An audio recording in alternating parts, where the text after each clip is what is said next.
Hi friends, అందరూ ఎలా ఉన్నారండి? ఈరోజు వీడియో వచ్చేసి ఈ లైనింగ్ బ్లౌజ్ని ఏ విధంగా స్టిచ్ చేసుకోవాలనేది ఈ వీడియోలో చూపించబోతున్నానండి.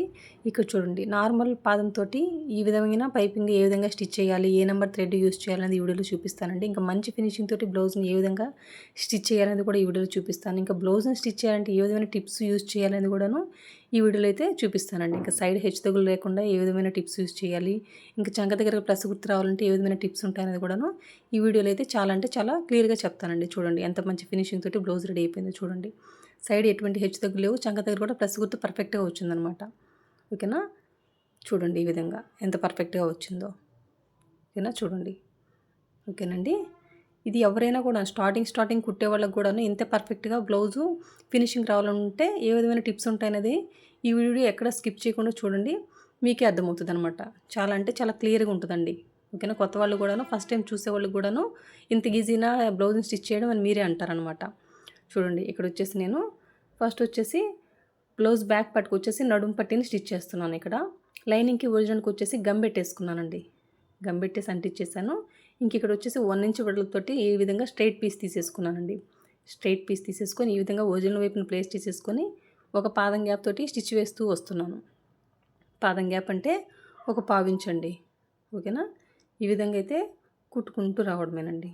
ఇక్కడ మీకు అర్థమవడం కోసమే నిదానంగా చూపిస్తున్నానండి. ఇంకా ఈ బ్లౌజ్ కటింగ్ వీడియో ఆల్రెడీ మన ఛానల్లో అప్లోడ్ చేస్తున్నానండి. కావాల్సిన వాళ్ళు ఒకసారి చెక్ చేయండి. ఓకేనా? ఇంకా వీడియో లింక్ కూడా నేను డిస్క్రిప్షన్లో ఇవ్వడానికి ట్రై చేస్తానండి. చూడండి, ఈ విధంగా అయితే నిదానంగా కుట్టుకుంటూ రావాలి. స్టార్టింగ్ నుంచి ఎండింగ్ వరకు కూడాను పావించు అంటే పావించి గ్యాప్తోనే కుట్టాలండి. ఒకవైపున పావించు, ఒకవైపున హాఫ్ ఇంచ్ గ్యాప్ తోటి కుట్టామనుకోండి బ్లౌజ్ అనేది కరెక్ట్గా రాదనమాట. ఓకేనా? స్టార్టింగ్ నుంచి ఎండింగ్ వరకు కూడాను ఒకే లెవెల్గా కుట్టుకుంటూ రావాలన్నమాట. ఓకేనండి. ఈ పట్టినైతే ఈ విధంగా కింద వైపుకి ఫోల్డ్ చేసేసుకొని పైనుంచి ఒక అనకుట్టు వేయాలి. ఈ విధంగా అనకుట్టు వేయడం వల్ల మనకి బ్లౌజ్ లైఫ్ వస్తుంది, ఫినిషింగ్ కూడా చూడడానికి బాగుంటుందండి. ఓకేనా? కింద వైపున కూర పట్టు కాబట్టి ఈ పట్టీకి అంటే లోపల వైపు ఫోల్డ్ చేసినప్పుడు ఇంకా ప్రాబ్లం ఏమి ఉండదు. కొన్నిసార్లు వచ్చేసి కూర పట్టు ఉండని పట్టీ తీసుకున్నాం అనుకోండి, అప్పుడు వచ్చేసి ఒక పావించి ఫోల్డ్ చేయాలన్నమాట. ఇక్కడ వచ్చేసి నేనైతే ఒక పావించి ఫోల్డ్ చేయట్లేదు, ఎందుకంటే కింద వైపున కూర పట్టు కాబట్టి. ఇక్కడ వచ్చేసి నేను బ్యాక్ వైపున డాట్స్ కోసం ఈ విధంగా అయితే మార్కర్ తోటి మార్కింగ్ పెట్టుకుంటున్నాను. ఆల్రెడీ కట్ చేసుకునేటప్పుడే రన్నర్తో అయితే మార్కింగ్ పెట్టుకున్నాను కదండి. ఆ మార్కింగ్ మీదే మళ్ళీ ఒకసారి ఈ విధంగా మార్కర్ తోటి మార్కింగ్ పెట్టేసుకొని ఈ విధంగా ఫోల్డ్ చేసేసుకున్నాను. ఫోల్డ్ చేసేసుకొని మనం ఎంత విడిచి పెట్టుకున్నామండి, బ్యాక్ వైపున డాట్ కోసం 1 ఇంచ్ కదా, ఫోల్డింగ్ మీద హాఫ్ ఇంచ్ అనమాట. చూడండి, ఈ విధంగా నీట్గా సర్దేసుకొని టేప్ తోటి ఈ విధంగా ఒక హాఫ్ ఇంచ్ మార్కింగ్ పెట్టేసుకొని మనం రన్నర్తో ఎంతవరకు అయితే డాట్ని ఎంత పొడవైతే డాట్ని మార్క్ చేసుకున్నామో అక్కడ వరకు ఒక కుట్టు కుట్టేసేయాలండి. మళ్ళీ రివర్స్ చేసేసుకొని మళ్ళీ ఆ కుట్టు మీద ఇంకో కుట్టు కుట్టేస్తే సరిపోద్ది. రివర్స్ చేస్తే సరిపోద్ది, పై వైపున రబ్బీ ఇవ్వలేదు, కానీ చివరికి వచ్చేసరికి ఇప్పుడు రబ్బీ ఇవ్వాలండి. ఓకేనా? పై వైపున రివర్స్ చేయడం వల్ల కుట్టు లాక్ అయిపోద్ది కాబట్టి ఇంకా ఇబ్బంది ఉండదు అనమాట. అట్లాగని అక్కడ ఉన్న దారాన్ని మాత్రం కట్ చేయకూడదండి. ఈ విధంగా అయితే డాట్ని కుట్టడానికి ఖచ్చితంగా 2 కుట్లు వేయాలన్నమాట. ఓకేనా? ఒక వైపున అయితే ఏ విధంగా స్టిచ్ చేసామో బ్యాక్ వైపున డాట్కి సేమ్ అదే విధంగా ఇంకో వైపున కూడా ఈ విధంగా మార్కింగ్ పెట్టేసుకొని కుట్టుకుంటూ రావడమే. బ్యాక్ వైపున డాట్కి కట్ చేసుకునేటప్పుడే మనం మార్క్ చేసేసుకున్నామండి రన్నర్తో, అంటే ఎంత పొడవు అనేసి. ఓకేనా? ఈ విధంగా అయితే నీట్గా సర్దుకొని కుట్టుకుంటూ రావడం. ఇక్కడ గమనించండి డాట్ని ఏ విధంగా కుడుతున్నానని. ఎక్కడి వరకు అయితే మార్కింగ్ పెట్టుకున్నా అక్కడ వరకు కుట్టు కుట్టేసి రివర్స్ చేసేసి మళ్ళీ ఇంకో కుట్టు కుట్టుకుంటూ వచ్చి చివరికి వచ్చేసరికి రబ్బిచ్చాను. పై వైపు నేను రబ్బివ్వలేదు. ఓకేనా? ఇది మీరు గమనించండి. ఓకేనా? డాట్స్ అంటే ఫ్రంట్కి వేసే డాట్లు కూడా సేమ్ ఇదే పద్ధతిలోనే రివర్స్ చేసేస్తామండి. ఓకేనా? బ్యాక్ వైపున డాట్స్కి అయితే స్టిచ్ చేయడం అయితే కంప్లీట్ అయిపోయింది కదా. ఇప్పుడు వచ్చేసి ఫ్రంట్ పార్ట్ అండి. ఫ్రంట్ పార్ట్కి వచ్చేసి ఈ విధంగా మెయిన్ డాట్ని వచ్చేసి రన్నర్తో మార్కింగ్ పెట్టుకున్నాం కదా, ఎంత వెడల్పున మనం మెయిన్ డాట్ని మార్కింగ్ పెట్టుకున్నామో రన్నర్ తోటి ఈ విధంగా ఫోల్డ్ చేసేసుకోవాలండి. ఫోల్డ్ చేసేసుకుని ఇప్పుడు చూడండి, ఈ డాట్ పొడవు వచ్చేసి పావు తక్కువ 3 ఇంచులండి. ఈ విధంగా మార్కింగ్ పెట్టేసుకొని చూడండి, ఒక కుట్టు కుట్టేస్తాం కదా, మళ్ళీ రివర్స్ చేసేసి ఆ కుట్టు మీద ఇంకో కుట్టు కుట్టుకుంటూ రావడమేనండి. ఇక్కడ రివర్స్ చేయడం వల్ల మనకి కుట్టు లాక్ అయిపోద్ది అనమాట. ఓకేనా? ఇది మీరు గమనించాలి. ఓకేనండి? ఇంక ఇక్కడ చూడండి, ఈ కింద వైపు నుంచి వచ్చేసి ఒక 2.5 ఇంచులకు మార్కింగ్ పెట్టుకోవాలి. ఇంక ఈ విధంగా ఫోల్డ్ చేసేసుకొని ఇంకా ఉక్సుల వైపున వేసే డాట్ వచ్చేసి పాదం గ్యాప్ తోటే వేస్తామండి. ఇంక ఈ మెయిన్ డాట్ నుంచి 1.5 ఇంచు గ్యాప్ ఉండేటట్టుగా ఒక మార్కింగ్ పెట్టేసుకొని చూడండి ఈ విధంగా. ఓకేనా? స్టార్టింగ్ నుంచి పాదం గ్యాప్ తోటి కుట్టుకుంటూ ఎక్కడి వరకు అయితే మార్కింగ్ పెట్టుకున్నామో అక్కడ వరకు ఒక కుట్టు కుట్టేసి మళ్ళీ రివర్స్ చేసేసి మళ్ళీ ఆ కుట్టు మీద ఇంకో కుట్టు వేయాలండి. అంటే మనం వచ్చేసి ఈ డాట్స్కి వచ్చేసి ఖచ్చితంగా 2 కుట్లు వేయాలనండి. ఓకేనా, అది ఉక్సులు వైపు వేసే డాట్ అయినా, మెయిన్ డాట్ అయినా, చంక వైపున డాట్ అయినా, బ్యాక్ వైపున డాట్ అయినా ఖచ్చితంగా 2 కుట్లు వేయాలి. ఓకేనా, ఇంక ఇక్కడ సైడ్ రన్నుతో మార్కింగ్ పెట్టుకున్నాం కదా, అక్కడి నుంచి అప్రాక్సిమేట్గా ఒక 2.5 ఇంచులు అనమాట. ఈ విధంగా ఫోల్డ్ చేసినప్పుడు మనం చంక వైపున హెచ్చు తగ్గులు ఉండకూడదు, మెయిన్ డాట్ని చూడాలండి. ఇంకా మెయిన్ డాట్ నుంచి ఎంత గ్యాప్ పెట్టుకోవాలో ఒక 2 ఇంచులు అనమాట. ఇంక ఇక్కడ నుంచి స్టార్టింగ్ కుట్టేటప్పుడు వచ్చేసి పాదం గ్యాప్ తోటి కుట్టుకుంటూ రావడమేనండి. ఉక్సులు వైపు వేసే డాటు పాదం గ్యాప్ తోటి కుట్టాలి, చంక వైపున వేసే డాటు పాదం గ్యాప్ తోటే కుట్టాలండి. అందుకంటే ఎక్కువ కుట్టకూడదు, పట్టకూడదు, అట్లాగని తక్కువ పట్టకూడదు అనమాట. ఇది మెయిన్ గుర్తుపెట్టుకోవాల్సింది. ఇక్కడ కూడా 2 కుట్లు వేసేసాను కదా, చూడండి. ఒక ఫ్రంట్ పార్ట్ని ఏ విధంగా స్టిచ్ చేసామో సేమ్ అదే విధంగా ఇంకొక ఫ్రంట్ పార్ట్ని కూడా ఈ విధంగా స్టిచ్ చేయడమే. ఓకేనా, మనం ముందే రన్నర్తో మార్క్ చేసుకోవడం వల్ల ఈ డాట్ను కూడా ఈ విధంగా ఫోల్డ్ చేసి పట్టుకున్నప్పుడు హెచ్చు తగ్గులు రావండి కింద వైపున. ఓకేనా, చూడండి. నా మెథడ్లో మీరు ఒకసారి కట్ చేసుకుని బ్లౌజ్ని స్టిచ్ చేసుకుంటే మీకే అర్థమవుతుంది. ఓకేనా, నేను ఏ విధంగా కట్ చేస్తున్నానో అదే మీకు చూపిస్తున్నానండి. ఓకేనా, కొత్త వాళ్ళు కూడా అర్థం అవ్వాలనే నేను ఇంత నిదానంగా చెప్తున్నాను. ఓకేనా, ఇంకా నేను కటింగ్ చేసేటప్పుడు కూడా ఎక్కడ కుట్టుబడుతుంది సైడ్ అనేది కూడాను మీకు ఆల్రెడీ కట్ చేసుకునేటప్పుడే చెప్తానమాట. ఓకేనా, ఆ విధంగా చెప్పడం వల్ల కొత్త వాళ్ళకి ఏమవుతుందంటే కుట్టుకునేటప్పుడు ఈజీ అవుతుందండి. అందుకోసం ఓకేనా, పర్ఫెక్ట్గా మనం కట్ చేసిన బ్లౌజ్ని స్టిచ్ చేసేటప్పుడు ఇబ్బంది పడిపోతారు. అందుకోసమే నేనైతే ఈ పద్ధతిని మీకు అలవాటు చేస్తున్నానండి. ఇక్కడ చూడండి, ఉక్సులు వైపు వేసే డాట్ వచ్చేసి పాదం గ్యాప్ తోటే వేయాలి. ఇక్కడ ఉక్సులు వైపు వేసే డాట్ ఎంత పొడవు అనేది మనకు అనవసరం అండి. ఓకేనా, ఈ మెయిన్ డాట్ దగ్గర నుంచి ఉక్సులు వైపు వేసే డాట్కి 1.5 ఇంచ్ గ్యాప్ ఉంటే సరిపోతుంది. అట్లాగే ఈ చంక వైపున వేసే డాట్ ఎంత పొడవు అనేది మనకు అనవసరం. ఈ విధంగా ఫోల్డ్ చేసినప్పుడు మనం ఎగ్జాక్ట్గా మెయిన్ డాట్ని చూడాలి. ఈ మెయిన్ డాట్ నుంచి ఒక 2 ఇంచులు గ్యాప్ పెట్టేసుకుంటే ఎవరికైనా సరిపోతుంది. హెవీ సైజు ఉండే వాళ్ళకి వేరేలాగా మార్క్ చేయాలి, అదొక్కటే అనమాట. ఓకేనండి, ఇక్కడ చూడండి, ఈ 2 ఇంచుల వరకు గ్యాప్ పెట్టుకున్నాం కదా, అక్కడ వరకు ఒక కుట్టు కుట్టేసి మళ్ళీ రివర్స్ చేసేసి ఇంకో కుట్టు వేయడమే. ఓకేనా, ఒక ఫ్రంట్ పార్ట్కి ఏ విధంగా 2 కుట్లు వేసామో అన్ని డాట్లకి ఇంకో ఫ్రంట్ పార్ట్కి కూడాను అన్నీ 2 కుట్లే వేయాలండి. ఓకేనా, ఖచ్చితంగా ఇవి పాటించాలి. ఒక ఫ్రంట్ పార్ట్కి వచ్చేసి ఒకలాగా, ఇంకో ఫ్రంట్ పార్ట్కి వచ్చేసి ఇంకొకలాగా స్టిచ్ చేయకూడదు. ఓకేనా, ఈ ఉక్సులు వేపేసే డాట్ కూడాను పాదం గ్యాప్ అంటే పాదం గ్యాపే పట్టాలి. 2 ఫ్రంట్ పార్ట్లకి హెచ్చు తగ్గులు అనేవి ఇంక రాకూడదండి. ఓకేనా, ఇంక ఇప్పుడు వచ్చేసి షేప్ పట్టిని జాయిన్ చేసేస్తున్నాను. షేప్ పట్టిని అయితే ఈ విధంగా ప్లేస్ చేసేసుకొని చూడండి, 1/2 ఇంచ్ గ్యాప్ తోటి కుట్టుకుంటూ వస్తున్నాను. ఇక్కడ ఈ మెయిన్ డాట్ని వచ్చేసి ఈ విధంగా సైడ్కి అయితే ఫోల్డ్ చేసేసానండి. సైడ్కి ఫోల్డ్ చేసేసుకొని నిదానంగా కుట్టుకుంటూ వస్తున్నాను. ఇంకా ఈ విధంగా కుట్టిన తర్వాత 1/2 ఇంచ్ గ్యాప్ తోటి నేను పైనుంచి అనకుట్టు వేసే అలవాటండి. మీకు కనుక పైనుంచి అనకుట్టు వేయడం ఇష్టం లేకపోతే ఇంతకుముందు ఒక కుట్టు కుట్టాం కదా 1/2 ఇంచ్ గ్యాప్ తోటి, ఆ కుట్టు మీదే ఇంకో కుట్టు వేసేస్తే సరిపోద్ది అనమాట. ఓకేనండి, ఇప్పుడు వచ్చేసి ఒక ఫ్రంట్ పార్ట్కి ఏ విధంగా అయితే మనం షేప్ పట్టిని జాయిన్ చేసామో సేమ్ అదే విధంగా ఇంకో ఫ్రంట్ పార్ట్కి కూడాను అదే విధంగా షేప్ పట్టిని జాయిన్ చేయాలి. ఇక్కడ షేప్ పట్టిని జాయిన్ చేసేటప్పుడు 1/2 ఇంచ్ గ్యాప్ తోటి కుట్టాలండి, 1/4 ఇంచ్ కాదు. 1/4 ఇంచ్ అంటే పాదం గ్యాప్తో కుట్టకూడదు. 1/2 ఇంచ్ అంటే 1/2 ఇంచ్ గ్యాప్ తోటే మనం కుట్టాలండి. చూడండి, ఇక్కడ మెయిన్ డాట్ని వచ్చేసి సైడ్కి ఫోల్డ్ చేసేసుకోవాలి. ఇంకా స్టార్టింగ్ నుంచి ఎండింగ్ వరకు కూడాను 1/2 ఇంచ్ అంటే 1/2 ఇంచ్ గ్యాప్తోనే కుట్టాలన్నమాట. స్టార్టింగ్ కొత్త వాళ్ళు వచ్చేసి 1/2 ఇంచ్ గ్యాప్తో కుట్టడం ఇబ్బంది అయితే ఒక 1/4 ఇంచ్ గ్యాప్ తోటి ఫస్ట్ స్టిచ్ వేయండి, ఒక కుట్టు వేయండి. దాని తర్వాత మళ్ళీ 1/2 ఇంచ్ గ్యాప్ తోటి ఇంకో కుట్టు వేసేసేయండి. ఓకేనా, అంతేగాని ఒక 1/4 ఇంచ్ కుట్టేస్తే సరిపోద్దులే అని అనుకోకూడదండి. అట్లా కుట్టడం వల్ల మనకి బ్లౌజ్ లెంత్ ఫ్రంట్ పార్ట్ తేడా వచ్చేస్తుంది అనమాట. ఓకేనండి, అందుకోసం ఇక్కడ పైనుంచి ఒక అనకుట్టు వేసేసాను. ఈ విధంగా కుట్టడం వల్ల మనకి బ్లౌజ్ ఫినిషింగ్ చాలా పర్ఫెక్ట్గా ఉంటుందండి. అందుకోసం ఇప్పుడు చూడండి, ఈ బ్యాక్ పార్ట్ మీద 2 ఫ్రంట్ పార్ట్ని అయితే ఈ విధంగా ప్లేస్ చేసేసుకొని షోల్డర్స్ జాయిన్ చేసేస్తున్నాను. మనకి షోల్డర్స్ జాయిన్ చేయడానికి మనం ఎంత ఖర్చు విడిచిపెట్టామండి, 1/2 ఇంచ్ కదా. ఇక్కడ వచ్చేసి ఆ 1/2 ఇంచ్ గ్యాప్ తోటి మనం షోల్డర్స్ జాయిన్ చేసేస్తామన్నమాట. ఓకేనండి, ఇక్కడ వచ్చేసి నెక్ వైపున అనేటిది హెచ్చు తగ్గులు రాకుండా ఈ విధంగా ప్లేస్ చేసేసుకోవాలంటే మీకు హ్యాండ్ జాయిన్ చేస్తాం కదా, అటువైపున హెచ్చు తగ్గులు వచ్చిన ప్రాబ్లం లేదు, నెక్ వైపున రాకుండా ప్లేస్ చేసేసుకోండి. ఓకేనా, షోల్డర్స్ జాయిన్ చేసేటప్పుడు ఈ విధంగా 2 కుట్లు వేయాలి, 1/2 ఇంచ్ గ్యాప్ తోటే వేయాలన్నమాట. ఓకేనా, ఫస్ట్ మీరు వేసే కుట్టు 1/4 ఇంచ్ గ్యాప్ తోటి వేసిన తర్వాత వేసే కుట్టు 1/2 ఇంచ్ గ్యాప్ తోటి వేయండి కొత్త వాళ్ళు. ఓకేనా, మనం ఎంత ఖర్చు విడిచిపెట్టామో అంత ఖర్చు పట్టి తీరాలండి. నడుము పట్టికి 1/4 ఇంచ్ విడిచిపెట్టాం కాబట్టి ఆ 1/4 ఇంచ్ గ్యాప్ తోటే కుట్టామన్నమాట. షోల్డర్స్ జాయిన్ చేయడానికి 1/2 ఇంచ్ గ్యాప్తో కుట్టాం కాబట్టి 1/2 ఇంచే పట్టేయాలన్నమాట. అంతకంటే ఎక్కువ పడితే ఏమవుతుంది, చంక రౌండ్ తగ్గిపోద్ది అనమాట. ఓకేనండి, ఇక్కడ చూడండి, ఇక్కడ వచ్చేసి హ్యాండ్ జాయిన్ చేసేటప్పుడు ఏమైనా హెచ్చు తగ్గులు ఉన్నాయా అని చెక్ చేసేసుకొని హెచ్చు తగ్గులు ఉంటే ఈ విధంగా సరి చేసేసుకొని మనం ఇప్పుడు వచ్చేసి హ్యాండ్ని అయితే జాయిన్ చేయాలండి. ఈ హ్యాండ్కి వచ్చేసి హ్యాండ్ పట్టిని స్టిచ్ చేశానండి. ఇంక హ్యాండ్ పట్టి అంటే నడుము పట్టిని ఏ విధంగా స్టిచ్ చేసామో అదే మాదిరిగా స్టిచ్ చేయడమే కదా అనేసి నేనైతే ఈ వీడియోలో చూపించలేదు. ఓకేనండి, ఇక్కడ చూడండి, ఈ షోల్డర్ కుట్టు ఉంది కదా, ఆ కుట్టు దగ్గరికి వచ్చేసి హ్యాండ్ ఘాటు పెట్టుకున్నాం కదా మిడిల్కి, ఆ ఘాటు అనేది ఆ షోల్డర్ కుట్టు మీదకి వచ్చేటట్టుగా ప్లేస్ చేసేసుకొని ఈ విధంగా 1/2 ఇంచ్ గ్యాప్ తోటి కుట్టుకుంటూ రావాలి. హ్యాండ్ని జాయిన్ చేసేటప్పుడు 1/2 ఇంచ్ అంటే 1/2 ఇంచ్ గ్యాప్ తోటి కుట్టుకుంటూ రావాలండి. అంతకంటే ఎక్కువ పట్టకూడదు, అట్లాగనే తక్కువ పట్టకూడదు. ఓకేనా. అదే పదే పదే ఎందుకు చెప్తున్నానంటే కొత్త వాళ్ళు వచ్చేసి కొంచెం ఎక్కువ పడితే ఏమవుతుందిలే అని ఎక్కువ పట్టేస్తారు. లేదు 1/2 ఇంచ్ గ్యాప్ తోటి కుట్టడం కష్టం కదనేసి 1/4 ఇంచ్ గ్యాప్ తోటి కుట్టేస్తారు. ఈ 2 ప్రాబ్లమే అనమాట. ఓకేనా. మనం 1/2 ఇంచ్ విడిచిపెట్టాం కాబట్టి 1/2 ఇంచే పట్టాలి. మీ కొత్త వాళ్ళు కాబట్టి స్టార్టింగ్ వచ్చేసి ఒక 1/4 ఇంచ్ గ్యాప్ తోటి కుట్టినా తర్వాత వేసే కుట్టు 1/2 ఇంచ్ గ్యాప్ తోటి వేయండి, ప్రాబ్లం ఏమి లేదు. ఈ విధంగా హ్యాండ్ని జాయిన్ చేయాలంటే ఖచ్చితంగా 2 కుట్లు వేయాలండి. ఓకేనండి. ఇప్పుడు వచ్చేసి షోల్డర్ దగ్గరికి వచ్చేసరికి ఏం చేసేసాను అంటే నేను వచ్చేసి 2 కుట్లు వేసేసానండి. సేమ్ ఇంకొక వైపున కూడాను హ్యాండ్ని జాయిన్ చేసేటప్పుడు ఏమైనా హెచ్చు తగ్గులు ఉన్నాయా షోల్డర్ వైపునని చూసుకొని హెచ్చు తగ్గులు ఉంటే కట్ చేసేయాలి. ఎక్సెస్ భాగం అంతా కట్ చేయాలండి. అది అట్లాగే ఉంచి మనం కనుక కుట్టామనుకోండి, ఈ షోల్డర్ వైపున హ్యాండ్ దగ్గర జాయిన్ చేసిన తర్వాత షోల్డర్ వైపున ఒక బుడగలాగా వస్తుంది అనమాట. అందుకోసం ఓకేనండి. ఆ ఎక్సెస్ భాగాన్ని కట్ చేసి మనం ఈ హ్యాండ్ని అయితే ఎక్కించాలన్నమాట. ఓకేనా. ఒక హ్యాండ్ని అయితే ఏ విధంగా స్టిచ్ చేసామో సేమ్ అదే విధంగా హ్యాండ్ ఘాట్ వచ్చేసి షోల్డర్ కుట్టు మీదకి వచ్చేటట్టుగా ప్లేస్ చేసేసుకొని 1/2 ఇంచ్ గ్యాప్ తోటి ఈ విధంగా 2 కుట్లు కుట్టుకుంటూ రావడం. ఇక్కడ మెయిన్ గుర్తుపెట్టుకోవాల్సింది ఇంకోటి ఏంటి, హ్యాండ్ని జాయిన్ చేసేటప్పుడు అంటే ఈ హ్యాండ్ భాగం అంతా కూడా క్రాస్ భాగం కాబట్టి హ్యాండ్ని సాగదీస్తే సాగిపోద్ది. అట్లాగే ఈ చంక భాగం చంక రౌండ్ భాగం కూడా ఫ్రంట్కి బ్యాక్కి ఇదంతా క్రాస్ భాగం కాబట్టి సాగదీస్తే సాగిపోతుందండి.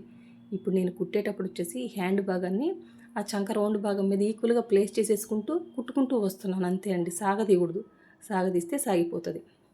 ఓకేనా. ఇది ఒకటి మీరు గుర్తుపెట్టుకోవాలండి. ఇక్కడ చూడండి 2 హ్యాండ్స్ని అయితే నేనైతే జాయిన్ చేశాను. ఇక్కడ మెయిన్ ఇంపార్టెంట్ చంక దగ్గర ప్లస్ గుర్తు రావాలన్నా, సైడ్ హెచ్చు తగ్గులు లేకుండా పర్ఫెక్ట్గా రావాలంటే ఇప్పుడు మీరు ఇది గమనిస్తే మీకే అర్థమవుతుంది. ఇది చాలా ఇంపార్టెంట్ అండి. ఇక్కడ చూడండి రన్నతో మార్క్ చేసేసుకున్నాను కదా ఫ్రంట్కి బ్యాక్కి. ఓకేనా. అక్కడ వచ్చేసి మార్కర్తో మార్కింగ్ పెట్టేసుకొని ఈ విధంగా రెండింటిని కలిపి పట్టేసుకొని చూడండి ఫ్రంట్ పార్ట్ మీద ఈ విధంగా బ్యాక్ పార్ట్ని ప్లేస్ చేస్తున్నాం. ఇది ఎందుకు, ఇంకా షేప్ పట్టి కింద వైపున ఎంత ఎక్సెస్ ఉంది అని తెలియడం కోసమనండి. ఓకేనా. చూడండి ఇప్పుడు వచ్చేసి ఇక్కడ వరకు ఉంది బ్యాక్ పార్ట్, అంటే మనకి ఎంత ఎక్సెస్ ఉందో షేప్ పట్టి అంతవరకు అయితే ఒక మార్కింగ్ పెట్టుకున్నాను. సేమ్ అదేవిధంగా ఇంకో వైపున కూడాను ఫ్రంట్కి బ్యాక్కి ఎక్కడ కుట్టు పడుతుంది అనేది కటింగ్ పెట్టి చూస్తే మీకు తెలుస్తుందండి. నేను రన్నతో మార్కింగ్ పెట్టుకున్నాను కదా, ఆ మార్కింగ్ని ఇప్పుడు ఫ్రంట్కి బ్యాక్కి అండి, మన హ్యాండ్తో పని లేదు. ఫ్రంట్కి బ్యాక్కి ఎక్కడైతే రన్నర్తో మార్కింగ్ పెట్టుకున్నామో అక్కడ మళ్ళీ మార్కర్తో మార్కింగ్ పెట్టేసుకొని ఈ విధంగా ఈక్వల్గా కలిపి పట్టేసుకోవాలి. కలిపి పట్టేసుకొని ఇప్పుడు వచ్చేసి ఈ ఫ్రంట్ పార్ట్ మీద ఈ బ్యాక్ పార్ట్ని ప్లేస్ చేయాలి. కానీ ఈ విధంగా ప్లేస్ చేయడం వల్ల మనకి చంక దగ్గర ప్లస్ గుర్తు పర్ఫెక్ట్ వస్తుంది. సైడ్స్ చివరిని వచ్చేసి మనకి ఎటువంటి హెచ్చు తగ్గులు రావండి, పర్ఫెక్ట్గా ఉంటుంది బ్లౌజు. ఓకేనా. మీరు ఈ విధంగా కరెక్ట్గా మార్క్ చేయకపోతే మీకు హెచ్చు తగ్గులు వచ్చేస్తాయి అన్నమాట కింద వైపున సైడ్స్ జాయిన్ చేసేటప్పుడు. ఓకేనండి.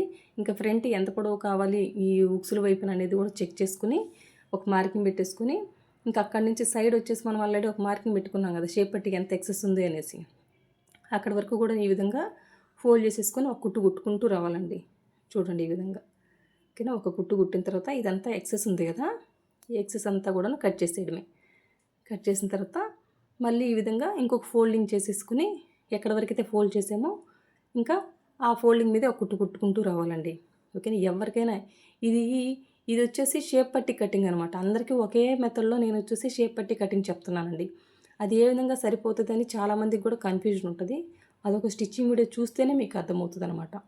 ఓకేనండి. షేప్ పట్టి అందరికీ ఒకే మెథడ్లో కట్ చేయడం వల్ల ఏ విధంగా సరిపోద్ది అని మీకు ఆ డౌట్ అనేది క్లియర్ అయ్యిందని అనుకుంటున్నానండి. ఇక్కడ చూడండి ఒకవైపునైతే ఏ విధంగా షేప్ పట్టిని ఫోల్డ్ చేసి కుట్టేసామో సేమ్ అదే విధంగా ఇంకో వైపున కూడాను చూడండి. ఈ విధంగా ఫ్రంట్ ఎంతవరకు ఉందనేది ఒక మార్కింగ్ పెట్టేసుకొని సైడ్ ఆల్రెడీ మార్కింగ్ ఉంది కదా అక్కడ వరకు కూడా ఈ విధంగా ఫోల్డ్ చేసేసుకొని చూడండి ఈ విధంగా చివరిగా ఒక కుట్టు కుట్టుకుంటూ రావడమేనండి. చూడండి ఈ విధంగా కుట్టుకుంటూ వచ్చిన తర్వాత ఎక్సెస్ అంతా ఉంది కదా మనకు అంత అవసరం లేదు కాబట్టి చూడండి ఇదంతా కూడాను కట్ చేసుకుంటూ రావడం. ఇక్కడ చూస్తే మీరు క్రాస్గా అనిపిస్తుంది. క్రాస్గా ఎందుకు వచ్చిందండి అని డౌట్ రావచ్చు. మనం ఒకే పద్ధతిలో షేప్ పట్టిని కట్ చేయడం వల్ల ఒక్కొక్క బ్లౌజ్ని బట్టి ఈ విధంగా క్రాస్ వస్తుందండి మనకి ఎక్సెస్ అంతా కూడాను. దానివల్ల ఏ ప్రాబ్లం లేదు. మీరు ఎక్కడైనా మిస్టేక్ చేసామా అని మీరు డౌట్ పడతారేమో, అలాంటిది ఏమీ లేదండి. మనం ఒకే మెథడ్లో కట్ చేయడం వల్ల షేప్ పట్టిని ఆ విధంగా కొన్ని బ్లౌజులను బట్టి క్రాస్ ఎక్కువ వస్తుంది, కొన్నిటికి వచ్చేసి స్ట్రైట్గానే వస్తుంది అనమాట. అదొక్కటే గుర్తుపెట్టేసుకోండి. ఇక్కడ చూడండి ఈ విధంగా అయితే ఫోల్డ్ చేసేసుకొని ఇంకో కుట్టు కుట్టేశాను. ఇంక ఇక్కడ వచ్చేసి ఈ సైడ్ ఉన్న ఎక్సెస్ని అయితే కట్ చేసేస్తున్నాను. ఈ ఫ్రంట్ పార్ట్కి వచ్చేసి రన్నర్తో మార్కింగ్ ఉంది కదా, షేప్ పట్టీకి మార్కింగ్ లేదు కదండి. చూడండి ఈ విధంగా అయితే స్కేల్ని ప్లేస్ చేసేసుకొని ఈ విధంగా స్ట్రైట్గా ఓకేనా, షేప్ పట్టీకి కూడా మార్కింగ్ పెట్టేసుకున్నా. ఇంక ఇప్పుడు వచ్చేసి నడుము కొలత 4వ భాగం వచ్చేసి ఈ విధంగా మార్కింగ్ పెట్టేసుకొని ఇంకా ఫ్రంట్ ఈ షేప్ పట్టీ వరకు ఎంత ఎక్సెస్ ఉందో అంతవరకు కట్ చేస్తున్నాను. నడుము కొలత 4వ భాగం మాత్రమే మార్కింగ్ పెట్టుకోవాలి, అందుకంటే దానికి ఖర్చు కూడా కలపాల్సిన అవసరం లేదండి. ఓకేనా, ఇక్కడ చూడండి సేమ్ అదేవిధంగా ఇంకో వైపున కూడాను ఫ్రంట్ పార్ట్కి షేప్ పట్టీకి మార్కింగ్ పెట్టేసుకుని మళ్ళీ ఇక్కడ కూడా నడుము కొలత 4వ భాగం పావు తక్కువ 9 ఇంచులు అయితే ఈ విధంగా మార్కింగ్ పెట్టుకున్నాం. ఇంకా ఈ ఫ్రంట్ వైపున వచ్చేసి కొంచెం ఎక్సెస్ వచ్చింది కదా, షేప్ పట్టి వరకే కట్ చేయాలని, అంతేగాని పైన నెక్ వరకు కట్ చేయకూడదండి. షేప్ పట్టి వరకు మాత్రమే కట్ చేయాలి, ఇది ఒక్కటి గుర్తుపెట్టేసుకోండి. ఓకేనా, ఆ ఎక్సెస్ భాగం వరకు నేను కట్ చేశాను. ఇంక ఇప్పుడు వచ్చేసి ఉక్సులు పట్టీని స్టిచ్ చేస్తున్నానండి. ఉక్సులు పట్టీని స్టిచ్ చేసేటప్పుడు 1.5 ఇంచులు వెడల్పుతోటి స్ట్రైట్ పీస్ తీసేసుకొని ఈ విధంగా ఒరిజినల్ వైపుని ప్లేస్ చేసుకొని ఒక పాదం గ్యాప్ తోటి ఒక కుట్టు కుట్టుకుంటూ వస్తున్నానండి. ఓకేనా, ఈ విధంగా ఈ పట్టీ క్లాత్ని వచ్చేసి ఈ విధంగా ఫోల్డ్ చేసుకొని మళ్ళీ పైనుంచి ఒక కుట్టు వేస్తున్నాను. ఓకేనా, చూడండి ఈ విధంగా చాలా సింపుల్ అనమాట. ఓకేనా, చూడండి ఈ విధంగా మొత్తం పైనుంచి ఒక కుట్టు వేసిన తర్వాత చూడండి ఈ విధంగా లోపలికి ఫోల్డ్ చేసేసుకోవాలి. కింద వైపు ఉన్న ఎక్సెస్ని ఫస్ట్ లోపలికి ఫోల్డ్ చేసుకుని మళ్ళీ సైడ్ ఉన్న భాగాన్ని మొత్తం కూడా లోపలికి ఫోల్డ్ చేయాలి. ఇంక ఈ ఉక్సులు పట్టి మనకి ఎంత వెడల్పు ఉండాలి, ఒక 1/2 ఇంచు వెడల్పు ఉంటే సరిపోతుందండి. 1/2 ఇంచు వెడల్పు పెట్టుకుని రిమైనింగ్ క్లాత్ అంతా కూడా లోపలికి ఫోల్డ్ చేసుకుని ఈ విధంగా ఒక కుట్టు కుట్టుకుంటూ వస్తే సరిపోతుంది. కింద వచ్చేసి ఓపెన్ ఉంది కాబట్టి అక్కడ కూడా ఒక కుట్టు కుట్టేశాను అనమాట నేను. ఓకేనండి, చూడండి ఈ విధంగా ఈ పై వైపున ఉన్న ఈ ఎక్సెస్ క్లాత్ని అయితే కట్ చేశాను. ఇంక ఇప్పుడు వచ్చేసి కాజా పట్టీ అండి. కాజా పట్టీని స్టిచ్ చేసేటప్పుడు కనీసం ఒక 3.5 ఇంచులు వెడల్పైన మనకి ఈ స్ట్రైట్ పీస్ ఉండాలి కాజా పట్టీని స్టిచ్ చేసేటప్పుడు. చూడండి ఈ విధంగా అయితే నేను స్ట్రైట్ పీస్ని అయితే తీసేసుకుని చూడండి రాంగ్ సైడ్ వైపున ప్లేస్ చేయాలి ఫస్ట్. ఓకేనా, ఉక్సులు పట్టీని కుట్టేటప్పుడు ఒరిజినల్ వైపుని ప్లేస్ చేసుకొని కుట్టాము. ఈ కాజా పట్టీ అంటే రాంగ్ సైడ్ వైపు నుంచి ప్లేస్ చేసేసుకొని ఈ పట్టీ క్లాత్ని ఈ విధంగా కుట్టు కుట్టుకుంటూ రావాలండి. చూడండి ఈ విధంగా ఒక కుట్టు కుట్టేసిన తర్వాత ఇప్పుడు పై వైపుకి మళ్ళీ చేసుకోవాలి. చూడండి ఈ విధంగా పై వైపుకి మళ్ళీ చేసుకొని చివరినున్న క్లాత్ను ఫస్ట్ ఫోల్డ్ చేసేసుకొని మళ్ళీ ఈ సైడ్ ఉన్న క్లాత్ని వచ్చేసి ఈ విధంగా 2 సార్లు ఫోల్డ్ చేసేసుకున్నాను. ఓకేనా, ఫోల్డ్ చేసేసుకొని ఎక్కడి వరకు అయితే ఫోల్డ్ చేసుకున్నామో ఆ కుట్టు కుట్టుకుంటూ రావడం అక్కడ వరకు. ఆల్రెడీ ఇందాక ఒక పాదం గ్యాప్తో ఒక కుట్టు కుట్టాం కదండి, అక్కడ వరకు ఈ పట్టీ క్లాత్ని ఫోల్డ్ చేయాలన్నమాట. ఓకేనా, ఆ కుట్టు మనకి కనపడకూడదు, ఆ ఖర్చు అనేది కూడా మనకు కనపడకూడదు. అక్కడ వరకు ఫోల్డ్ చేసేసుకొని అక్కడ వరకు ఒక కుట్టు కుట్టుకుంటూ రావాలి. మళ్ళీ రివర్స్ చేసేసుకొని మళ్ళీ పాదం గ్యాప్తో ఇంకొక కుట్టు కుట్టుకుంటూ రావాలి. ఇంకా చివరికి వచ్చేసరికి ఇంకా కింద వైపున ఓపెన్ ఉంది కదా, ఈ ఓపెన్ కూడా నేనైతే ఈ విధంగా క్లోజ్ చేశానండి. చూడండి ఇంక ఈ పై వైపున ఉన్న ఈ ఎక్సెస్ అంతా కూడా కట్ చేసేయాలి. ఓకేనా, ఇంకా కుట్టేసాం కదా అయిపోయింది కదా అని అనుకోకూడదు. ఇప్పుడు కాజా పట్టీ మీద ఉక్సులు పట్టీని ప్లేస్ చేయాలి. ఓకేనా, ఇప్పుడైతే ఇది కొంచెం ఈక్వల్గా ఉన్నట్టుందండి, కొంచెం ఎక్సెస్ ఉంది, కానీ ఎక్సెస్ వచ్చిన భాగాన్ని కట్ చేసేయాలి మనం. కొన్నిటికి ఉక్సుల వైపున వస్తుంది, కొన్నిటికి కాజా పట్టీ వైపు వస్తుంది. ఇటువైపున ఎక్సెస్ వచ్చిందో ఆ ఎక్సెస్ వచ్చిందంతా కూడా కట్ చేసేయాలండి. ఓకేనా, ఇది ఒకటి మెయిన్ గుర్తుపెట్టుకోవాలండి. ఓకేనా, ఖచ్చితంగా చెక్ చేసుకోవాలి. కాజా పట్టీ మీద ఉక్సుల పట్టీని ప్లేస్ చేసేసుకొని ఖచ్చితంగా చెక్ చేసుకోవాల్సిన పాయింట్ అనమాట, అది మెయిన్. ఓకేనా, ఇంక ఇప్పుడు వచ్చేసి నెక్కి వచ్చేసి పైపింగ్ని స్టిచ్ చేస్తున్నానండి. పైపింగ్ని స్టిచ్ చేసేటప్పుడు ఇక్కడ వచ్చేసి నేను మిషన్లో ఎటువంటి సెట్టింగ్ని అయితే మార్చలేదనమాట. ఓకేనా, నార్మల్ పాదంతో స్టిచ్ వేస్తున్నాను. ఇక్కడ వచ్చేసి ఈ పైపింగ్కి వచ్చేసి నేను వచ్చేసి 2 ఇంచుల వెడల్పుతోటి క్రాస్ పీస్ తీసుకున్నాను. క్రాస్ పీస్ తీసేసుకొని ఈ విధంగా ఫోల్డ్ చేసేసుకున్నాను. ఓకేనా, ఈ కాజా పట్టీ నుంచి స్టార్ట్ చేశాం కదా, కాజా పట్టీ కంటే ఎక్సెస్ ఒక 1/2 ఇంచు ఇంకా ఎక్కువ ఉండేటట్టుగానే ప్లేస్ చేసేసుకొని ఒక పాదం గ్యాప్ తోటి కుట్టుకుంటూ రావాలండి. ఓకేనా, ఈ విధంగా నిదానంగా సర్దుకుంటూ పాదం గ్యాప్ తోటి కుట్టుకుంటూ రావాలి. స్టార్టింగ్ నుంచి ఎండింగ్ వరకు కూడాను పాదం గ్యాప్ అంటే పాదం గ్యాపే ఉండాలండి, అంతకంటే ఎక్కువ కుట్టకూడదు, అట్లాగనే తక్కువ కుట్టకూడదు. ఇక్కడ మీరు గమనించినట్లయితే నేను ఈ నెక్ ఉంది కదా, ఈ నెక్ ఎంతవరకు ఉందో బ్లౌజ్ నెక్ అక్కడ వరకు ఈ పట్టీ క్లాత్ తీసుకున్నాను కదా, 2 ఇంచుల వెడల్పుతోటి ఈ బ్లాక్ క్లాత్ని ఈ పట్టీ క్లాత్ని వచ్చేసి ఈక్వల్గా ఫోల్డ్ చేసేసుకొని ఆ నెక్కి ఈక్వల్గా ప్లేస్ చేసుకొని పాదం గ్యాప్తో కుడుతున్నాను. అంతేగాని ఈ నెక్ని సాగదీసి పట్టుకోకూడదు, ఎందుకంటే క్రాస్ భాగం కదా, రౌండ్ నెక్ కాబట్టి సాగదీస్తే సాగిపోతుంది. ఇంక పట్టీ క్లాత్ కూడా క్రాస్ పీస్ కాబట్టి సాగదీస్తే సాగిపోద్దండి. ఓకేనా, ఈ రెండింటిని సాగదీయకూడదు అనమాట. ఓకేనా, కుట్టేటప్పుడు ఇది మీరు గుర్తుపెట్టుకోవాలి. చూడండి ఈ విధంగా పాదం గ్యాప్ తోటి కుట్టాలి, అంతేకాని ఒకవైపున 1/2 ఇంచు గ్యాప్ తోటి కుట్టి ఇంకో వైపున 1/2 ఇంచు గ్యాప్ తోటి కుట్టారనుకోండి, మీకు మొత్తం నెక్ కూడాను రౌండ్గా రాకుండా హెచ్చు తగ్గులు వస్తుందండి. అప్పుడు చూడడానికి ఫినిషింగ్ కూడా బాగుండదు అనమాట. ఓకేనా. మీకు కటింగ్ చేసేటప్పుడు పర్ఫెక్ట్ రౌండ్ కట్ చేసినా స్టిచ్ చేసేటప్పుడు ఎందుకు ప్రాబ్లం వస్తుందంటే మీరు ఈ మిస్టేక్స్ ఏదో ఒకటి చేసుంటారు. సాగదీయకూడదు. ఓకేనా. పట్టీ క్లాత్ని సాగదీయకూడదు, ఆ బ్లౌజ్ నెక్ని కూడాను సాగదీయకూడదు. ఈ రెండింటిని ఒకదాని మీద ఒకటి ఈక్వల్గా ప్లేస్ చేయాలి. ఇది మెయిన్ గుర్తుపెట్టుకోవాల్సిన పాయింట్ అనమాట. ఓకేనా. చూడండి ఇక్కడ ఎక్స్ వచ్చేసి ఒక హాఫ్ ఇంచ్ ఉంచుకొని నేను మిగతా అంతా కూడా కట్ చేశాను అనమాట. ఇంక ఇప్పుడు చూడండి మొత్తం అయితే స్టిచ్ చేయడం కంప్లీట్ అయిపోయింది కదా. ఇప్పుడు మొత్తం కూడా ఘాట్లు పెట్టుకోవాలండి. స్టార్టింగ్ నుంచి ఎండింగ్ వరకు కూడాను ఘాట్లు పెట్టుకోవాలి. ఇది రౌండ్ నెక్ కాబట్టి మనకి పర్ఫెక్ట్ రౌండ్ షేప్ రావాలంటే ఖచ్చితంగా ఘాట్లు పెట్టాలన్నమాట. ప్రతి హాఫ్ ఇంచ్ గ్యాప్ తోటి ఒక ఘాటు పెట్టుకుంటే సరిపోతుంది అనమాట. ఎక్కడి వరకు ఘాటు పెట్టుకోవాలి, మనం కుట్టిన కుట్టుకి దగ్గరగా ఉండేటట్టుగా ఘాటు పెడితే సరిపోతుంది. అట్లాగని ఆ కుట్టును కట్ చేసుకున్నాం అనుకోండి మళ్ళీ ఇబ్బంది అయిపోద్ది అనమాట. అదొకటి గుర్తుపెట్టేసుకోండి. ఓకేనా. ఆ కుట్టుకి దగ్గరగా ఘాటు పెట్టుకుంటే సరిపోద్ది. ఓకేనా. మెయిన్ రౌండ్ తిరిగే దగ్గర ఖచ్చితంగా ఘాట్లు పెట్టాలండి. మీరు స్ట్రైట్ భాగం వైపున పెట్టకపోయినా పర్వాలేదు, కానీ నేనైతే పెట్టాను. పెడితే ఏమైనా ప్రాబ్లం అంటే ప్రాబ్లం ఏం కాదు. ఓకేనా. రౌండ్ తిరిగే దగ్గర అయితే మరి ఖచ్చితంగా పెట్టాలి. ఇక్కడ వచ్చేసి నెక్ కోసం వచ్చేసి ఇక్కడ 12వ నెంబర్ థ్రెడ్ అని తీసుకున్నానండి.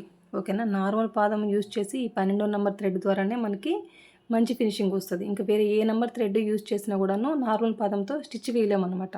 ఓకేనా. చూడండి ఈ విధంగా థ్రెడ్ని అయితే ప్లేస్ చేసి ఫస్ట్ హాఫ్ ఇంచ్ ఎక్స్ట్రా ఉంది కదా ఆ క్లాత్ని ఫోల్డ్ చేయాలన్నమాట. ఫోల్డ్ చేసేసి మళ్ళీ సైడ్ ఉన్న రిమైనింగ్ ఉంది కదండి సైడ్ ఉన్న పట్టి క్లాత్ని ఈ విధంగా ఫోల్డ్ చేసేసుకొని ఈ విధంగా ఒక కుట్టు కుట్టుకుంటూ రావడమే.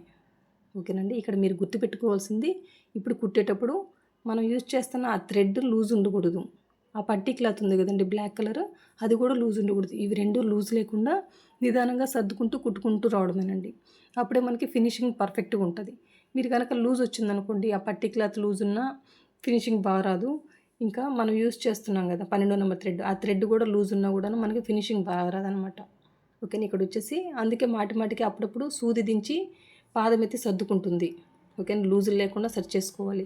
కుట్టే విధానంలో అక్కడక్కడ కింద వైపున పట్టి క్లాత్ కూడా ఫోల్డ్ అయ్యే ఛాన్స్ ఉంటుందండి. ఆ ఫోల్డింగ్ రాకూడదంటే అప్పుడప్పుడు మనం సూది దింపి పాదం ఎత్తి సర్దుకుంటూ కుట్టుకుంటూ ఉంటే సరిపోద్ది అనమాట. ఓకేనండి. ఇంకా స్టార్టింగ్ నుంచి ఎండింగ్ వరకు కూడాను ఒకే లెవెల్ ఒకే ఫినిషింగ్ తోటి ఉంటుందండి. ఓకేనా. చిన్న మిషన్ ఉన్నవాళ్ళు కూడాను ఈ 12వ నెంబర్ థ్రెడ్ యూజ్ చేయండి. ఇదే మాదిరిగా మీకు మంచి ఫినిషింగ్ తోటి పైపింగ్ తోటి బ్లౌజ్ రెడీ అయిపోద్ది అనమాట. ఓకేనా. ఇంకా కుట్టేటప్పుడు కూడా ఏ విధమైన టిప్స్ యూజ్ చేయాలనేది కూడా చెప్పాను కదండి. మీరు పైపింగ్ అంటే స్టార్టింగ్ పట్టి క్లాత్ని ప్లేస్ చేసేటప్పుడు ఏ విధంగా పట్టి క్లాత్ని ప్లేస్ చేసి కుట్టాలి ఫస్ట్. ఓకేనా. ఇప్పుడు వచ్చేసి థ్రెడ్ని ప్లేస్ చేసి కుట్టేటప్పుడు ఏ విధమైన టిప్స్ యూజ్ చేయాలనేది కూడా చెప్పాను నేను. ఓకేనా. థ్రెడ్ లూజ్ ఉండకూడదు, ఇక్కడ వచ్చేసి పట్టి క్లాత్ కూడా లూజ్ ఉండకూడదు. ఇవి రెండు కూడాను సరి చేసుకుంటూ ఓకేనా లూజులు లేకుండా సర్దుకుంటూ కుట్టుకుంటూ రావాలి. ఇంకా కుట్టే కుట్టు కూడాను ఈ బ్లౌజ్ క్లాత్ ఉంది కదండి. ఓకేనా. పైపింగ్ వేస్తున్నాం కదా బ్లాక్ కలర్, దానికి దగ్గరగా ఈ బ్లౌజ్ క్లాత్ మీదే చివరిగా కుట్టుపడాలి. ఇంకా స్టార్టింగ్ నుంచి ఎండింగ్ వరకు కూడాను ఆ చివరే కుట్టామనుకోండి బ్లౌజ్ చూడడానికి ఫినిషింగ్ పర్ఫెక్ట్ అంటే పర్ఫెక్ట్గా ఉంటుంది అనమాట. అంతేగాని మీరు పావించి గ్యాప్ తోటి మళ్ళీ కొంచెం దూరం వచ్చిన తర్వాత కొంచెం పక్కకి జరిగి కుట్టు వచ్చిందనుకోండి అప్పుడు చూడడానికి ఫినిషింగ్ బాగుండదు అనమాట. కొత్త వాళ్ళు కూడాను బ్లౌజ్ నేర్చుకునేటప్పుడే స్టార్టింగ్ నుంచి ఈ ఫినిషింగ్కి ఇంపార్టెన్స్ ఇస్తే మీకు స్టార్టింగ్లోనే వచ్చేస్తుందండి. ఓకేనా. ఏదో కుట్టామంటే కుట్టామన్నట్టుగైతే కుట్టొద్దు. ఓకేనా. ఫినిషింగ్కి కూడా ఇంపార్టెన్స్ ఇవ్వండి. కటింగ్తో పాటును ఫినిషింగ్ బ్లౌజ్ని స్టిచ్ చేసి ఇచ్చినప్పుడు కూడాను ఆ బ్లౌజ్ చూడడానికి పర్ఫెక్ట్గా ఉండాలి. ఫినిషింగ్ అబ్బాయి ఎక్కడ కుట్టారు వీళ్ళు, ఎక్కడ కుట్టించుకున్నారండి అనే విధంగా ఉండాలి. ఆ కుట్టు చూసి పక్కన వాళ్ళు ఏంటండి ఎక్కడ కుట్టించుకున్నారు, ఇదేం కుట్టడం అనే మాదిరిగా మనకైతే పేరు రాకూడదు. ఓకేనండి. అందుకోసం ఎందుకంటే స్టార్టింగ్లో నేను అట్లే కుట్టాను, నాకెవరు చెప్పలేదు ఈ ఫినిషింగ్ గురించి. అందుకోసమే మీకు పర్టికులర్గా చెప్తున్నానండి. మీరు స్టార్టింగ్ నుంచి ఈ మాదిరిగా నేర్చుకున్నారనుకోండి ఇంకా ఇబ్బంది ఉండదన్నమాట. ఓకేనండి. చూడండి మీరు కూడా చూసారు కదా ఎంత పర్ఫెక్ట్గా వచ్చిందో పైపింగ్ అయితే ఫినిషింగ్. ఇంక ఇప్పుడు వచ్చేసి బ్యాక్ పార్ట్కి వచ్చేసి రన్నర్తో ఎక్కడైతే మార్కింగ్ పెట్టుకున్నామో నడుం దగ్గర అక్కడ వచ్చేసి మార్కర్తో మార్కింగ్ పెట్టేసుకొని ఇంకా ఫ్రంట్కి వచ్చేసి ఆల్రెడీ మార్కింగ్ ఉంది కదా, ఈ రెండింటిని కలిపి పెట్టేసుకొని పిన్ పెట్టేసుకున్నాను. సేమ్ అదేవిధంగా ఇంకో వైపున కూడాను ఇదే మాదిరిగా అయితే పిన్ పెట్టేసుకొని ఇప్పుడు నడుం కొలత కరెక్ట్గా ఉందా లేదా అనేది చెక్ చేసుకోవాలి. కరెక్ట్గానే వస్తుంది. ఒక్కొక్కసారి కరెక్ట్గా ఎందుకు రాదు అంటే మనం ఉక్సులు పెట్టి కాజా పెట్టి కుట్టే విధానంలో అయినా తేడా రావచ్చు. బ్యాక్ వైపున డాట్ కూడాను ఒక్కొక్క గీత ఎక్కువ తక్కువ మార్క్ చేసేసుకొని కుట్టుండొచ్చండి. దీనివల్ల మనకి కరెక్ట్గా నడుం కొలత అటు ఇటు రావచ్చు. ఓకేనా. నాకు వచ్చేసి కరెక్ట్గానే ఉంది కాబట్టి నేను వచ్చేసి ఇంకొచ్చేసి సైడ్స్ని అయితే జాయిన్ చేసేస్తున్నాను. ఓకేనా. చూడండి ఈ పిన్ అయితే తీసేసుకొని చూడండి ఈ విధంగా ఈక్వల్గా పట్టేసుకొని చివరిన స్టార్టింగ్ వచ్చేసి ఒక రబ్ ఇవ్వాలి. ఓకేనండి. ఇంకా చంక వైపున కూడాను ఓకేనా ఫ్రంట్కి బ్యాక్కి రన్నర్తో మార్కింగ్ ఉంది కదా, ఆ రెండింటిని కూడా కలిపి పెట్టేసుకొని ఒక పిన్ పెట్టేసుకున్నానండి. ఇంకా స్టార్టింగ్ వచ్చేసి ఒక రబ్ ఇచ్చేసుకొని ఎక్కడైతే రన్నర్తో మార్కింగ్ ఉందో అక్కడే కుట్టుకుంటూ రావడమేనండి. ఓకేనా. ఇంక చూడండి నేను ఏ విధంగా అయితే నీట్గా సర్దుకున్నానో హ్యాండ్ని ఆ విధంగా సర్దుకుని ఇప్పుడు హ్యాండ్ లూజ్ని మార్కింగ్ పెట్టుకోవాలి. ఇంకా ఈ చంక లూజ్ దగ్గర పిన్ ఉంది కదా, అక్కడి నుంచి ఇక్కడ వరకు కూడాను, ఓకేనా, ఇక్కడ ఈ హ్యాండ్ లూజ్ వరకు కూడా స్ట్రైట్గా ఒక మార్కింగ్ పెట్టేసుకుని ఖర్చు అనేది హ్యాండ్ వైపుకి చూసుకునేటట్టుగా కింద వైపున కూడా మళ్ళించుకోవాలండి. ఇక్కడ మళ్ళించేసుకొని చూడండి ఈ విధంగా అయితే ఒక కుట్టు కుట్టేసాను. చివరికి వచ్చేసరికి ఒక రబ్ ఇచ్చేసాను. చూడండి ఎంత సింపుల్గా అయిపోయింది సైడ్స్ జాయిన్ చేయడం కూడాను. ఓకేనా. కటింగ్తో పాటును కటింగ్ చేసేటప్పుడు ఎక్కడ కుట్టు పడుతుందో చెప్పేస్తాను కాబట్టి స్టిచ్ చేయడం కూడా చాలా అంటే చాలా ఈజీ అనమాట. ఓకేనా, మన మెథడ్లో. ఓకేనండి, అందుకోసం మీకు ఒక మాట చెప్తున్నాను. ఇక్కడ వచ్చేసి తర్వాత వేసే కుట్టు వచ్చేసి కుట్టుకి గ్యాప్ అండి. గ్యాప్ వచ్చేసి ఒక పాదం గ్యాప్ పెట్టుకోవాలి. అప్పుడే మనకి బ్లౌజ్ చూడడానికి ఫినిషింగ్ బాగుంటుంది అనమాట. ఓకేనా. స్టార్టింగ్ నుంచి ఎండింగ్ వరకు కూడా ఒక స్కేల్తో లైన్ డ్రా చేస్తే ఎట్లుంటుందో అట్లా కుట్టు రావడమే ఫినిషింగ్ అంటారండి. ఓకేనండి. ఫినిషింగ్ అంటే ఏంటి అని డౌట్ రావచ్చు కదా, అందుకోసం చెప్తున్నాను. వంకర టింకరగా ఉంటే అప్పుడు ఫినిషింగ్ బాగాలేదని. ఇంకా స్టార్టింగ్ నుంచి ఎండింగ్ వరకు కూడాను కుట్టు అనేది ఈక్వల్గా ఒక స్కేల్ తోటి లైన్ డ్రా చేస్తే ఏ విధంగా ఆ లైన్ ఉంటుందో ఆ మాదిరిగా కుట్టు కుట్టామనుకోండి అప్పుడు ఆ బ్లౌజ్ ఫినిషింగ్ బాగుంది అని. ఓకేనండి. అందుకోసమే ఫినిషింగ్ అంటే ఏంటి అనేది కొత్త వాళ్ళకి తెలియదు కదా, అందుకోసం ఇంత వివరంగా చెప్పాను. ఒకవైపున అయితే ఏ విధంగా సైడ్స్ జాయిన్ చేసామో సేమ్ అదే విధంగా ఇంకో వైపున కూడాను సైడ్స్ అయితే జాయిన్ చేస్తున్నానండి. చివరిని వచ్చేసి ఒక రబ్ ఇచ్చేసాను. ఇంకా చంక వైపున ఫ్రంట్కి బ్యాక్కి రన్నర్తో మార్కింగ్ ఉంది కదా, అక్కడ వచ్చేసి ఒక పిన్ పెట్టేసుకున్నాను. ఓకేనా. బ్యాక్ పార్ట్ మీద వచ్చేసి ఇక్కడ రన్నర్తో మార్కింగ్ ఉంది కదా, ఆ మార్కింగ్ మీదే కుట్టుకుంటూ వస్తున్నానండి. ఓకేనా. ఇంక ఇప్పుడు వచ్చేసి హ్యాండ్ని అయితే ఈ విధంగా సర్దుకొని హ్యాండ్ లూజ్ అయితే మార్క్ చేసుకోవడమే. చూడండి ఈ విధంగా అయితే మార్కింగ్ పెట్టేసుకొని ఇంకా ఈ చంక లూజ్ దగ్గర నుంచి కూడాను ఆ హ్యాండ్ లూజ్ వరకు కూడా ఈ విధంగా స్ట్రైట్గా ఒక మార్కింగ్ పెట్టేసుకొని చూడండి ఈ విధంగా అయితే కుట్టుకుంటూ రావడమేనండి. ఓకేనా. ఈ విధంగా అయితే చివరికి వచ్చేసరికి ఒక రబ్ ఇచ్చేసాను. ఓకేనా. తర్వాత వేసే కుట్టు వచ్చేసి పాదం గ్యాప్ తోటి, అంటే కుట్టుకి గ్యాప్ వచ్చేసి ఒక పాదం గ్యాప్ తోటి ఒక 1/2 ఇంచ్ గ్యాప్ తోటి కుట్టామనుకోండి ఫినిషింగ్ బాగుంటుందండి. అందుకోసం అనమాట. మీరు 3 కుట్లు వేయండి, 4 కుట్లు వేయండి, ఎన్ని కుట్లు వేసినా కానీ కుట్టుకి గ్యాప్ వచ్చేసి 1/2 ఇంచ్ ఉండాలన్నమాట. అంటే పాదం గ్యాప్ ఉండాలండి. ఓకేనండి. అది బ్లౌజులకైనా డ్రెస్సులకైనా వేటికైనా కూడాను ఇదే పద్ధతి అనమాట. ఫినిషింగ్ అంటే ఇంక ఇట్లే కుట్టాలండి. ఓకేనండి. ఈ విధంగా 3 కుట్లు వేసాను కదా, ఇప్పుడు వచ్చేసి 4వ కుట్టు వేసేస్తున్నాను. తర్వాత వచ్చేసి సైడ్ ఉన్న ఎక్సెస్ క్లాత్ అంతటిని కూడాను కట్ చేసేయడమేనండి. ఓకేనండి. మీకైతే అర్థమైందని అనుకుంటున్నానండి. అంటే కొత్త వాళ్ళు కూడాను బ్లౌజ్ని ఏ విధమైన టిప్స్ యూస్ చేసి స్టిచ్ వేయాలి అనేది. ఓకేనండి. ఇక్కడ చూడండి ఈ సైడ్ ఉన్న ఎక్సెస్ అంతటిని కూడాను కట్ చేసేయడమే. ఓకేనా. మీరు కూడా ఒకసారి నా పద్ధతిలో బ్లౌజ్ని కట్ చేసుకొని స్టిచ్ చేసుకొని చూడండి. ఏదైనా ఒక శాంపిల్ బ్లౌజ్ మీదే ట్రై చేయండి. ఓకేనా. ఒరిజినల్ బ్లౌజ్ మీద అయితే నేను ట్రై చేయమని చెప్పనండి కొత్త వాళ్ళకి. అందుకోసం చూసారు కదండి ఎంత పర్ఫెక్ట్గా వచ్చిందో.